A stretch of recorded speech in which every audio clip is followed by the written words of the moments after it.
এক সময় যখন খুব হতাশ হয়ে যেতাম, ভাবতাম যে সত্যি হয়তো বা আমাকে দিয়ে আর কিছুই হবে না।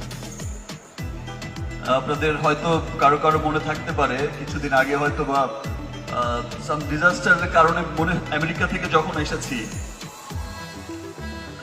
নিজের আপন মানুষকেই বলতে শুনেছি, তোমার দিন শেষ, Shakib, you are dead horse. নিজের চেনা মুখগুলোকেই পাল্টে যেতে দেখেছি, অবাক হয়েছি, দুঃখিত হয়েছি, ভেবেছি হয়তো এখানেই শেষ, ইতি টানতে হবে।